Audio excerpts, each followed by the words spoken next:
Do you find yourself using your iPhone way more than you want to, and it's in the way of you being productive? Then this video might be just what you need. Okay, so first of all, I will show you how to use your phone less. For this we will open the settings, and then we will start with the screen time settings. First of all, you can schedule a downtime, which in my case is between 10 PM and 7 AM during all days except Friday and Saturday. It will restrict you from using apps during this time. The second is app limits. I have app limits here configured, 2 hours for every app, because I aim to not use the phone more than 2 hours per day, and 1 hour for apps like social media, games and things like that. The next thing is the content and privacy restriction. This one will actually help you configure what kind of media you want to consume, what kind of age restriction you will put on it. It is thought for parents, putting it for their kids, but you can, for example, the apps, put them on 17 plus. Yes, and the web content, you can limit adult websites, which is really the key factor of this. It will set your Safari so you don't have a private mode, and you won't be able to access adult websites. If you struggle for that, and it's a big disadvantage for productivity, I would say, and for dopamine, just put it on like there and you will be good. The next thing, of course, are focus modes. Focus modes are pretty practical because you can just configure them yourself. Or what I do usually, I would use the do not disturb focus mode, and it does allow no people to reach me and no apps to reach me. But of course the focus mode, you have to turn them on specifically. You can also just configure your notifications. And for example, I have already turned off many app notifications, but I could here turn the WhatsApp notifications off as well, and so the people would not be able to reach me. The next cool feature is to have your phone only to wake up if you specifically touch the button.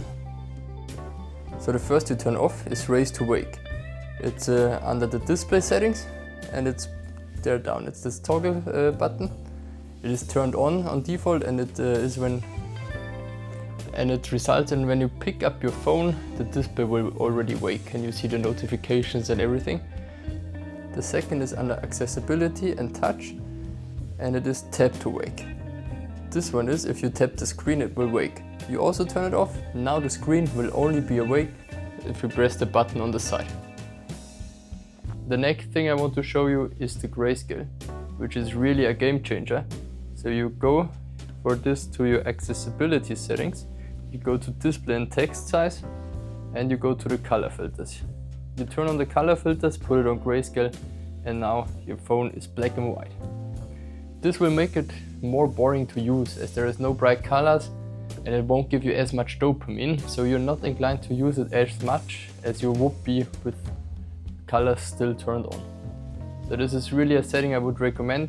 Sometimes it has drawbacks. For example, if you want to use navigation apps, of course you don't see the routes pretty put in correctly, so I sometimes have to toggle it off and on.